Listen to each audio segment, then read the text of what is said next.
Sim, eu vou também, como outros oradores que me antecederam, falar sobre Mariana, o trágico acidente ambiental, tragédia ambiental em Minas Gerais e chegando ao Espírito Santo. Vou falar também sobre a tragédia de Paris, mas eu quero começar, senador Paim, com as nossas mazelas, porque nós olhamos os mortos de Paris e esquecemos do que falamos hoje na audiência pública liderada por Vossa Excelência, que mais de 40 mil pessoas morrem na guerra do trânsito brasileiro por ano. Então, nós temos que nos debruçar sobre essas mazelas e ver que talvez o radicalismo de outra parte, de atitudes impensadas e irresponsáveis, também cometa essa mortandade de trânsito. E uma outra mortandade silenciosa, senador Paim, a mortandade daqueles, eu diria milhares de aposentados do Aeros que morreram sem ver resgatado o direito a que eles tinham direito. Eu queria dizer que Vossa Excelência, há pouco, quando assumiu aqui, já fez menção que amanhã, na sessão conjunta do Congresso Nacional, nós temos que apreciar, sim, depois da apreciação de 13 vetos, apreciar o PLN 2, que trata exatamente de assegurar o recurso. Hoje, senador Paim, o comandante Fábio, é para o senhor que eu estou lhe falando, 83 anos, senador Ataídes, senador Hélio José, senador Paulo Paim, comandante Fábio, 83 anos, ligou para o gabinete. Ele não conseguia falar, tal era, eu diria, entre a frustração, a tristeza, a decepção, a desumanidade com que esses aposentados vêm sendo tratados. Pedindo, ele mora em Pati de Alferes, no interior do Rio de Janeiro, e pedindo que a gente consiga amanhã votar o PLN 2, que beneficia não apenas ele, que está com 83 anos, mas todos os centenas e milhares de aposentados aéreos, liderados pela Graciela Baggio, que aqui vêm em grupos, assim que a gente nota, as pessoas estão cansando, mas resistem bravamente nessa tragédia e nessa morte silenciosa. Muito obrigada, comandante Fábio. Amanhã nós vamos fazer um empenho muito grande com os colegas senadores que sabem que esta é uma prioridade. Eu vou falar, sim, sobre a questão de Minas Gerais. Há pouco o senador Jorge Viana e outros senadores fizeram uma sugestão, e eu apoio essa sugestão, senador Paim, de propor ao presidente Renan Calheiros que aqui, na sessão temática do Senado Federal, haja um debate sobre o que aconteceu em Mariana. E, a partir dessa tragédia ambiental, dessa catástrofe ambiental, com as autoridades e com os gestores dos grandes empreendimentos que envolvem a questão ambiental, não só a mineração, mas também as grandes hidrelétricas, que se faça esse debate aqui à luz da racionalidade, à luz da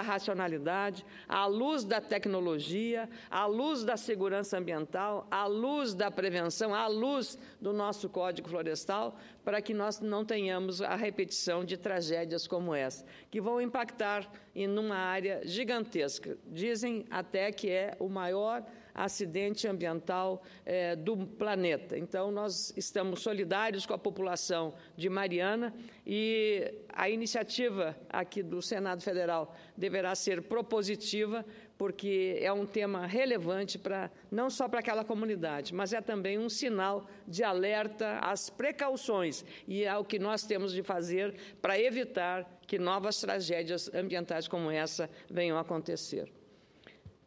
Senador Paulo Paim, caros colegas senadores, há poucas semanas nós votamos aqui, neste plenário, sobre um debate muito intenso de uma lei e um marco regulatório antiterrorismo. Aí fizeram um escarcéu, olhando para um lado que era o lado indevido e não focando na realidade.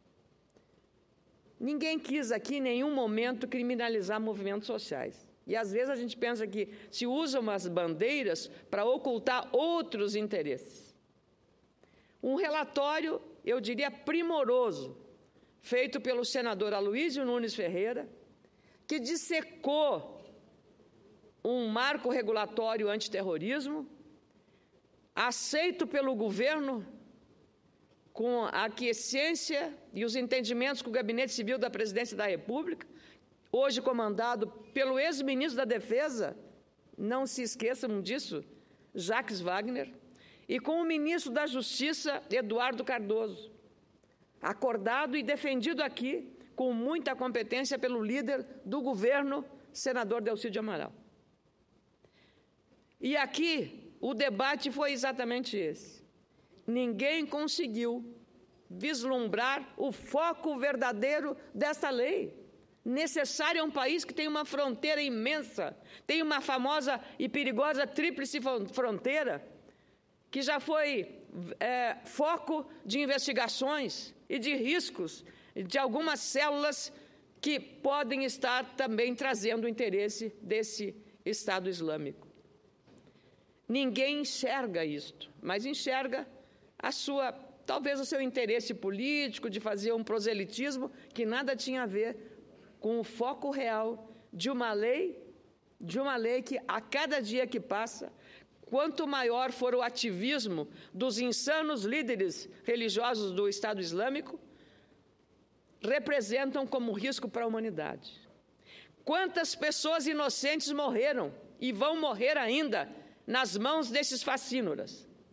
Nós estamos no século XXI, mas parece que estamos na Idade da Pedra, porque são atitudes do tempo da Idade da Pedra. Não é possível que esta barbárie, essa selvageria, este fanatismo incompreensível a este século, que temos um Papa que prega a paz, que as lideranças religiosas do próprio islamismo pregam a paz, os rabinos israelitas pregam a paz. Não é possível.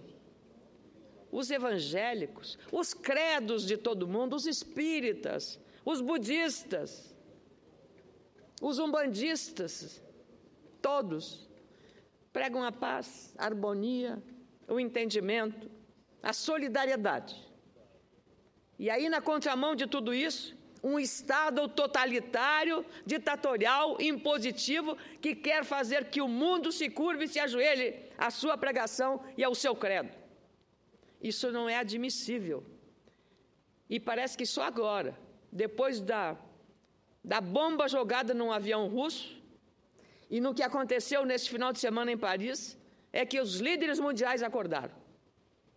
Porque agora as grandes potências foram atingidas também. Nos passageiros do avião russo, mas as armas todas que estão sendo usadas em Paris são fabricadas na Rússia. Nós não podemos descurar esta globalização da violência e não podemos nos calar e nem nos omitir. Nós vamos realizar no ano que vem aqui no Rio de Janeiro as Olimpíadas e Paralimpíadas. Um evento que vai trazer, tanto quanto trouxe na Copa do Mundo, milhares e milhares de delegações. Aí, a lei não servia. A lei antiterrorismo não servia. Será que a tragédia de Paris não vai trazer racionalidade, trazer a sensatez de volta, o equilíbrio, a necessidade de entender o mundo que está caminhando por essa estrada violenta dos ataques insanos e insensatos? Será que agora, aqueles que aqui nesse plenário tanto condenaram a lei antiterrorismo, não vão fazer uma reflexão? A lei tem sentido e tem oportunidade. Temos que nos precaver. E da forma como ela foi apresentada por um relator absolutamente insuspeito, um homem punido pelo regime militar, que fez um estudo muito profundo do tema terrorismo, senador Aloysio Nunes Ferreira. E eu espero que o que aconteceu em Paris traga para todos nós exatamente a compreensão de que a lei produzida pelo Senado Federal e agora está indo para a Câmara tem a compreensão da sua dimensão exata e não de uma interpretação equivocada ou, sei lá, apenas para atender os seus interesses. Nós teremos também agora no dia 30 de novembro, exatamente em Paris, a cúpula mundial para tratar das mudanças climáticas. Começa no dia 30 e vai até dia 11, um número cabalístico, 11 de dezembro, reunindo os grandes líderes, inclusive com a presença da presidente Dilma Rousseff. É um momento extraordinário, e isso vai acontecer, eu diria, ainda sob as cinzas da tragédia, ainda sob a fumaça dessa tragédia que está preocupando o mundo inteiro. Então, ao fazer essa reflexão, eu quero apenas trazer, à luz da Olimpíada do Rio de Janeiro do ano que vem, à luz do que aconteceu em Paris e das ameaças constantes do insano exército Estado Islâmico, está ameaçando o mundo com novos ataques. Então, é esta a minha manifestação nesta tarde, sem deixar de lembrar que amanhã também nós teremos na sessão conjunta do Congresso Nacional apreciação de pelo menos 13 vetos.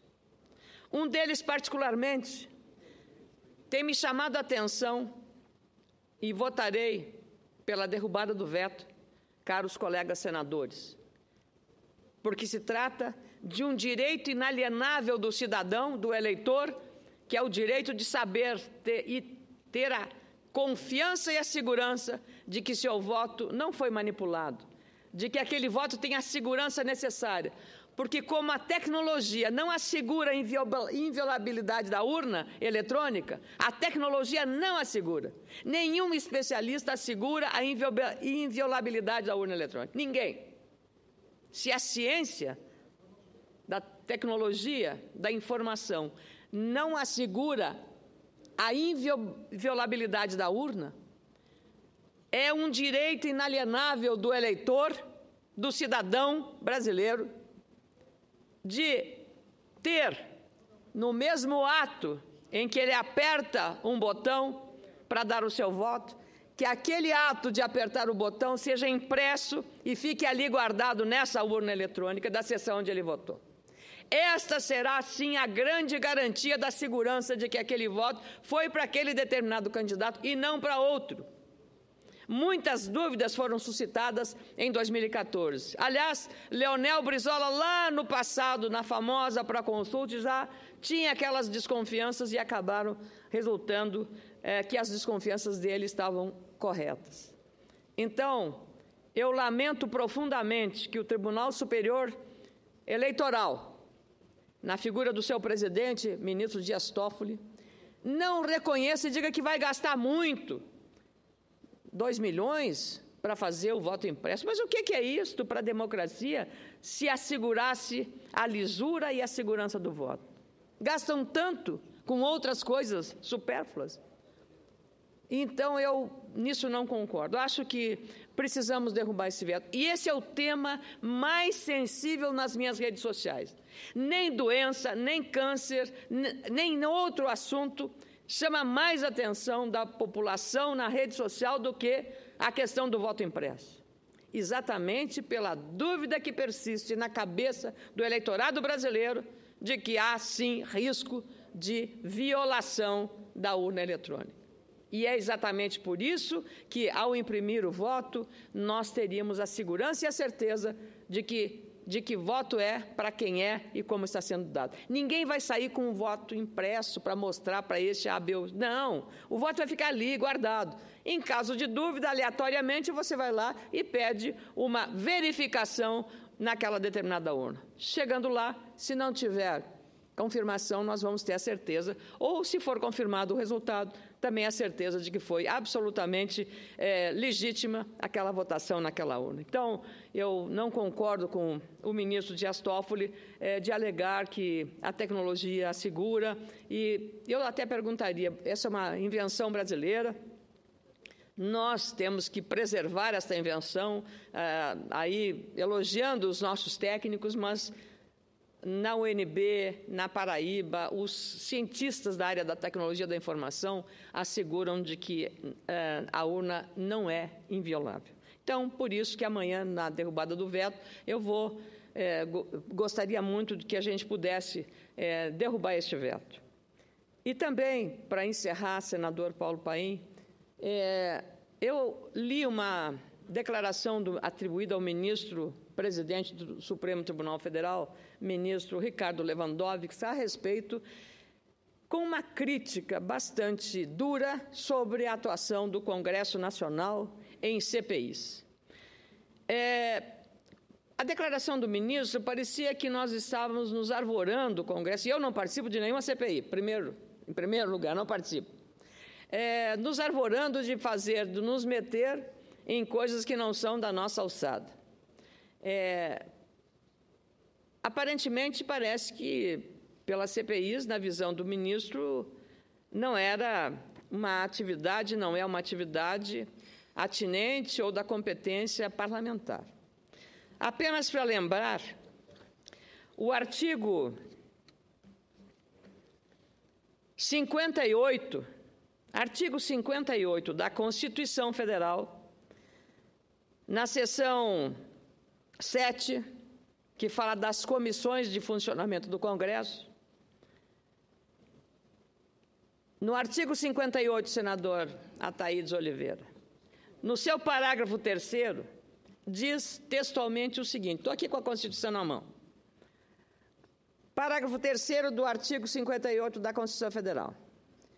As comissões parlamentares de inquérito, que terão poderes de investigação próprios das autoridades judiciais, além de outros previstos nos regimentos das respectivas casas, serão criadas pela Câmara dos Deputados e pelo Senado Federal, em conjunto ou separadamente, mediante requerimento de 1/3 de seus membros, para apuração de fato determinado e por prazo certo, sendo suas conclusões, se for o caso, encaminhadas ao Ministério Público para que promova a responsabilidade civil ou criminal dos infratores. Está na Constituição, não estamos inventando a roda. Está na Constituição, ou, portanto, faz parte das nossas atribuições constitucionais. Venho aqui ao regimento interno do Senado Federal. No seu artigo 148, no exercício das suas atribuições, a Comissão Parlamentar de Inquérito terá poderes de investigação próprios das autoridades judiciais, facultada a realização de diligências para que julgar necessárias, podendo convocar ministros de Estado, tomar o depoimento de qualquer autoridade, inquirir testemunhas sob compromisso, ouvir indiciados, requisitar de órgãos públicos informações ou documentos de qualquer natureza, bem como requerer ao Tribunal de Contas da União a realização de inspeções e auditorias que entender necessárias. E ela remete aqui à Lei Complementar 105 de 2001. Essa lei complementar se refere à quebra de sigilo. Portanto, eu queria dizer ao senhor ministro, com todo o respeito que tenho, no regime democrático, toda autoridade pode fazer comentários como bem entender, mas como se trata do ministro-presidente da Suprema Corte, apenas eu, como não participei de nenhuma CPI, apenas requeri CPI dos fundos de pensão, porque todos os que integram fundos de pensão vêm nos pedir, porque eles estão muito apreensivos, têm que pagar mais e trabalhar mais tempo para se aposentar, para não ser comprometida a sua pensão complementar nas grandes empresas estatais brasileiras. Basta olhar a situação do Petros, da Petrobras, para ver o que aconteceu também na ECT com os servidores da empresa de Correios e Telégrafos. Então, ao senhor ministro Lewandowski, nós estamos cumprindo, com essa atividade da CPI, uma competência que está expressa na Constituição Federal e no regimento interno. Se não estão obtendo resultado e se tem muita CPI, essa é outra conversa. Aí é uma questão de avaliação política. E penso, por exemplo, que o Instituto da CPI é muito relevante, mas, por isso, todos os parlamentares precisamos dar a ela a relevância, a seriedade, o equilíbrio e a responsabilidade que requer. Porque o final da CPI da Petrobras foi lamentável. Foi uma coisa, eu vou lhe dizer, frustrante, para não dizer o mínimo, para dizer o mínimo, frustrante, porque não é possível, depois de investigação de tudo que se soube dessa companhia, consubstanciada numa operação Lava Jato, que está em processo, em andamento pelo Ministério Público, Polícia Federal, e também pelo Poder Judiciário, no caso, o Supremo Tribunal Federal, não é possível que a CPI tenha praticamente passado em branco as nuvens, sem nenhuma conclusão para encaminhar ao Ministério Público. Então, eu penso que nessas coisas eu tenho muito equilíbrio aqui, tenho procurado assim, não, mas acho que o ministro fez um julgamento ou emitiu um juízo como se nós não tivéssemos essa competência. Antes de terminar, senador Paim, eu queria passar a palavra ao senador Thaís, que me pediu uma parte, só para encerrar. Senadora Ana Amélia, como sempre, os discursos de Vossa Excelência é de um conteúdo extraordinário para este Senado Federal e para o povo brasileiro. Vossa Excelência, nesse discurso, aborda aí 3, 4 temas de extrema relevância. Os aposentados da Aeros, que ficaram aqui no Senado por meses e meses, aqueles velhinhos e velhinhas, que eu não sei se a gente conseguir derrubar esse veto, se algum deles ainda vão poder usufruir desse dinheiro para comprar o seu medicamento. Vossa Excelência falou sobre esses atentados terroristas, né? Brasil afora, agora em especial na França, em pleno século XXI. Ou seja, Vossa Excelência me admira muito sempre quando vem a essa tribuna.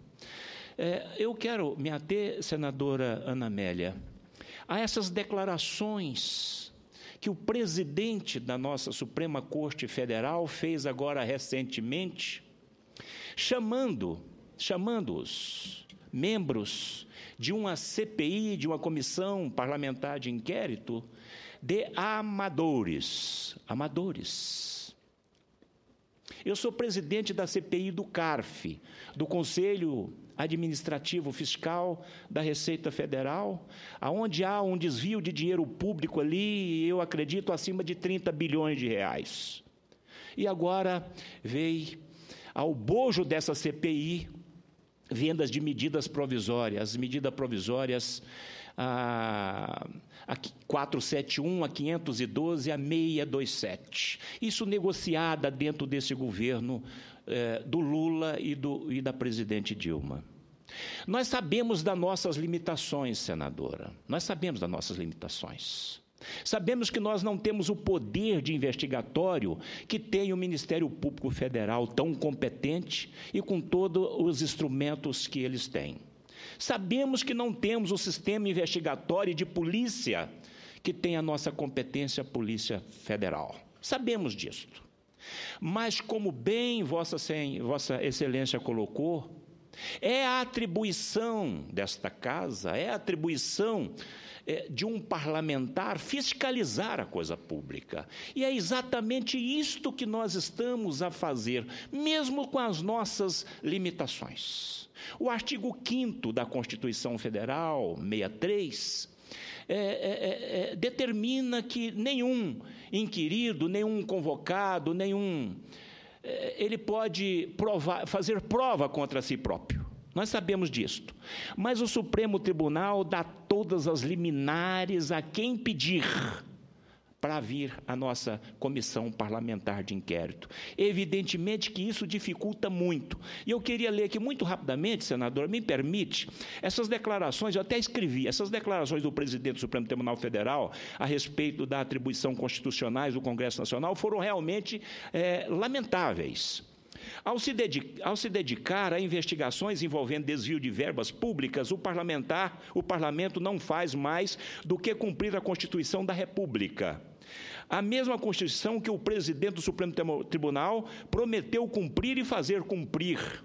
O princípio constitucional da separação dos poderes tem sido constantemente diminuído por juízes que se transformaram em ativistas de causas que não encontram ressonância na sociedade.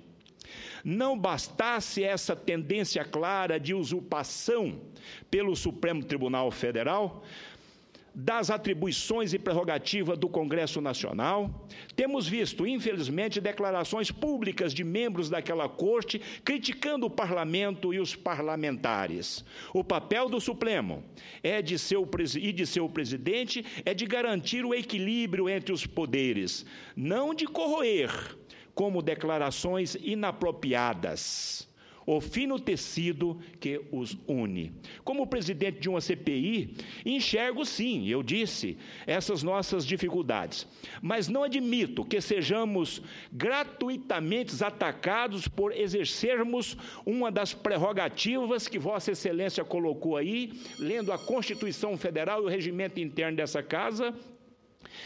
Não podemos admitir, essa não é realmente a postura que se espera de um presidente de uma corte superior. Muito obrigado, senadora Ana Amélia. Agradeço, senador Ataídes Oliveira, pelo seu aparte que amplia a ilustração sobre essa. Também não quer dizer que estejamos muito felizes com as conclusões e com os trabalhos de todas as CPIs. Ao contrário, a CPI dos fundos de pensão, senador Paim, que eu fui uma das requerentes, ela ainda não fez nenhuma reunião. E, veja, é uma situação preocupante. Nós falamos aqui da questão do Aeros, e que as pessoas estão até hoje, passados anos e anos, estão até hoje para receber os seus direitos líquidos e certos, estão até agora mendigando, o que é uma perversidade, eu diria, mendigando. Na verdade, senador Ataídes, amanhã, antes de votar o PLN 2, que foi já aprovada a emenda na Comissão Mista de Orçamento, a CMO, já foi aprovado isso, a presidente aqui, Rose de Freitas, já está aprovado. É que antes de, olha só, veja, antes de votar o PLN 2, e aí é o nosso temor, tem que ser votadas primeiro, prioritariamente, os vetos presidenciais. Então, vamos ver se a gente consegue fazer rapidamente para que não perca mais uma sessão do Congresso, porque nós já estamos agora há poucos meses de terminar a nossa atividade legislativa, começar o recesso, e não podemos encerrar a atividade sem votar esse PLN 2, sob pena